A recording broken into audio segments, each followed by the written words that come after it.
Assalamualaikum warahmatullahi wabarakatuh. Perkenalkan, nama saya Gusti Rama dari Teknik Informatika kelas sore dengan NIM 19143210717 dari Universitas Bhayangkara Surabaya.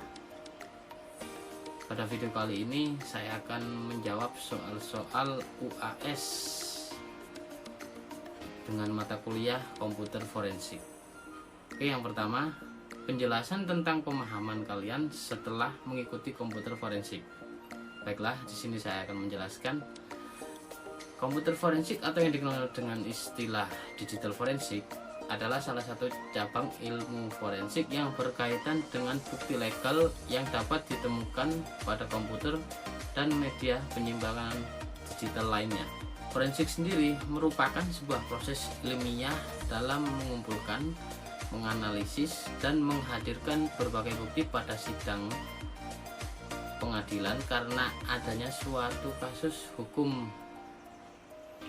Berbeda dengan pengertian forensik pada umumnya, komputer forensik dapat diartikan sebagai proses pengumpulan dan analisis data dari berbagai sumber daya komputer yang mencakup sistem komputer, baik itu jaringan komputer, jalur komunikasi, berbagai media, penyimpanan yang layak untuk diajukan dalam sidang pengadilan.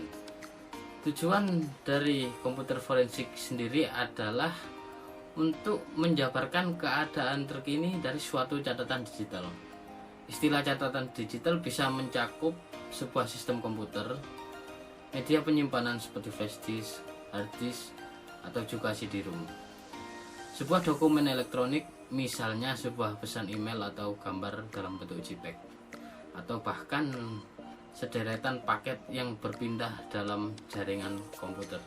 Oke, selanjutnya untuk soal nomor 2, jika kedepannya kalian menjadi ahli forensik, apa yang harus disiapkan? Jawaban nomor 2 yang harus dipersiapkan adalah harus mempunyai sikap netral.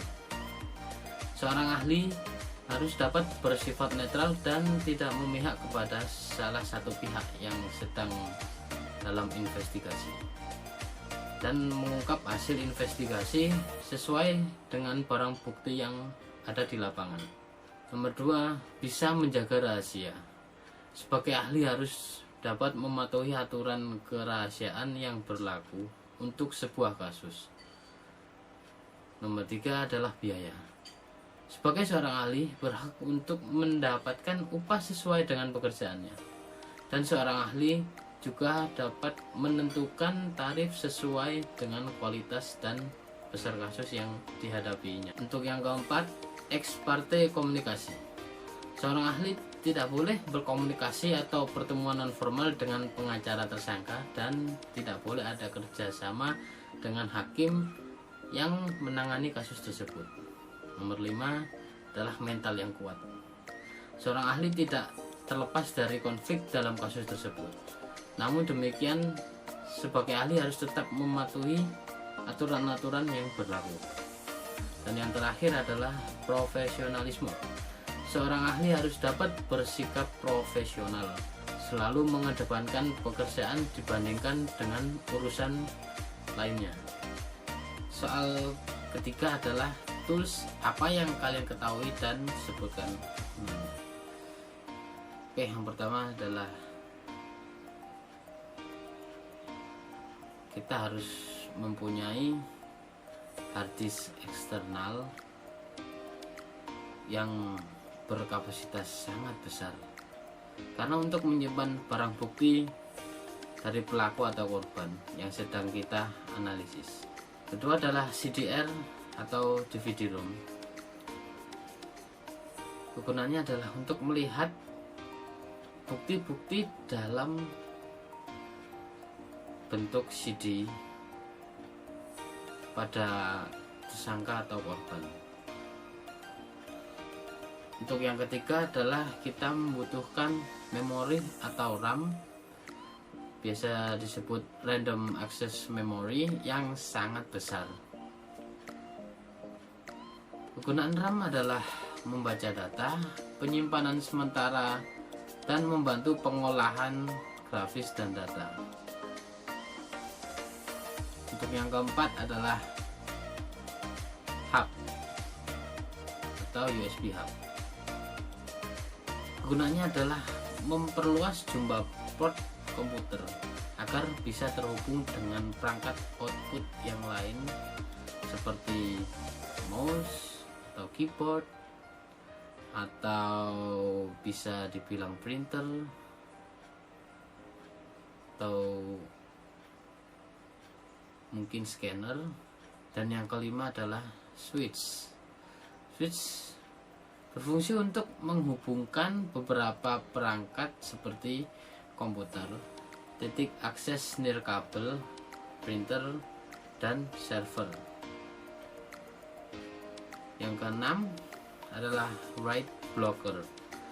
Write blocker berfungsi agar sistem operasi tidak bisa menulis data terhadap perangkat yang akan kita akuisisi, sehingga dapat menjaga integritas dari barang bukti tersebut.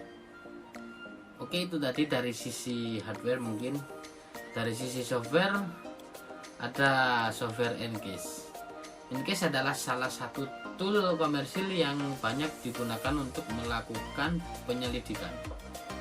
Salah satu tool yang termasuk hebat di lingkungan IT forensik ini adalah keluaran Guidance Software.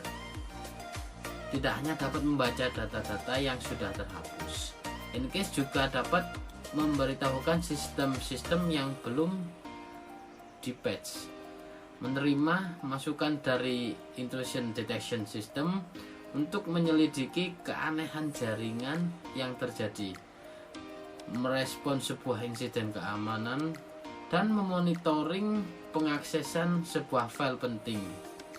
Software yang kedua adalah Erase atau Unerase Tool, yaitu Norton Utility yang biasa digunakan oleh ahli forensik, dan gunanya adalah mengolah file, melihat gambar, menjaga akses dari akses yang tidak diinginkan, menghapus program, memindai disk, mendefragment disk, mendiagnosis masalah, membackup file, dan serta mengatur screen server. Bukan screen saver ya, screen server. Next, yang terakhir adalah Spy Anytime PC Spy. Software ini unik. Software ini mampu menjadi partner dalam mata-matai atau memantau jarak jauh orang lain ketika menggunakan komputer, sehingga Anda akan tahu apa saja yang dilakukan orang tersebut selama Anda tidak di tempat. Dan ini bisa untuk memata-matai tersangka atau orang yang kita curigai sebagai tersangka. Software ini diam-diam akan mencatat apa saja yang dilakukan orang lain dan mampu membuat laporan seketika itu juga melalui email atau data yang tersimpan dari hasil mata-mata seperti password yang digunakan untuk membuka dokumen Anda yang terprotek. Software ini juga mampu menampilkan screenshot dari layar monitor selama komputer Anda diakses oleh orang lain. Oke, kita sampai di akhir video, dan itu tadi adalah jawaban-jawaban dari soal UAS Komputer Forensik Universitas Bhayangkara Surabaya semester 5. Dan semoga dosennya berkenan, mendapat nilai bagus. Terima kasih, sekian dari saya.